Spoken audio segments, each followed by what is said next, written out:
السلام عليكم ورحمة الله وبركاته. الحمد لله. الحمد لله الذي نحمده ونستعينه ونستغفره ونؤمن به ونتوكل عليه. أما بعد. அன்பிற்குரிய அல்லாஹ்வின் நல்லடியார்களே, அன்பு சகோதரர்களே, நாம் தொடர்ச்சியாக பார்த்து வரக்கூடிய துஆக்களினுடைய திக்ருகளினுடைய தொகுப்பில் நாம் இன்று பார்க்க இருக்கின்ற விடயம் என்னவென்றால், நாம் இந்த துஆவை ஓதினால் அல்லாஹ் ஜல்ல சுபஹானஹு வ தஆலா நம்முடைய வாழ்க்கையில் உள்ள சோதனைகளை நீக்குகின்றான். கவலைகள் கஷ்டங்களை அல்லாஹ் நீக்குகின்றான். யாராவது நமக்கு துன்பங்கள் ஏற்படுத்தினால் அதிலிருந்து அல்லாஹ் நமக்கு பாதுகாப்பை ஏற்படுத்தி தருகின்றான்.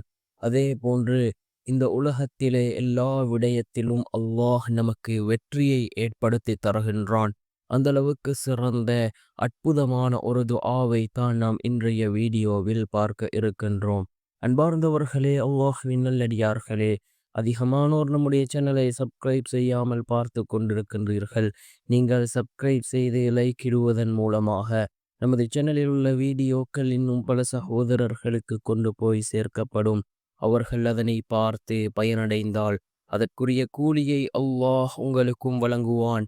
அன்பார்ந்தவர்களே, அல்லாஹ்வின் நல்லடியார்களே, நாம் ஃபஜ்ருடைய தொழுகையை தொழுதுவிட்டு இந்த துஆவை ஓதுவோம். ஏனென்றால் ஃபர்வான தொழுகைகளுக்கு பின்னால் நாம் கேட்கக்கூடிய துஆக்கள் அல்லாஹ்விடத்திலே கபூலாகின்றது. அன்பார்ந்த சகோதரர்களே, அல்லாஹ்வின் நல்லடியார்களே, நாம் ஃபஜ்ருடைய தொழுகையை தொழுதுவிட்டு இந்த துஆவை ஓதி அல்லாஹ்விடம் பிரார்த்தனை செய்வோம். என்ன துஆ என்றால், சலாமுன் அலைக்கும் பிமா ஸபர்தும் ஃபநிஅம உக்பத்தார். சலாமுன் அலைக்கும் பிமா ஸபர்தும் ஃபநிஅம உக்பத்தார். இந்த துஆவினுடைய பொருளை பாருங்கள். மிகவும் சிறந்த கருத்துக்களை உடைய ஒரு துஆ.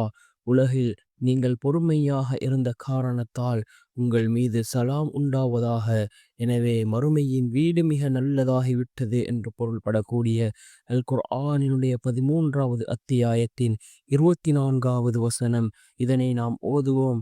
இதை ஓதுவதன் மூலமாக அல்லாஹ்வின் புறத்திலிருந்து ஏதாவது சோதனை ஏற்பட்டிருந்தால், அல்லது கவலை ஏற்பட்டிருந்தால், அல்லது யார் மூலமாவது நோவினை ஏற்பட்டிருந்தால், இந்த ஆயத்தை நாம் ஓதினால் இன்ஷா அல்லாஹ் இதன் மூலம் அல்லாஹ் ஜல்ல சுபஹானஹு வ தஆலா நம்முடைய வாழ்க்கையில் வெற்றியின் வாசல்களை அல்லாஹ் திறந்து வைப்பான்.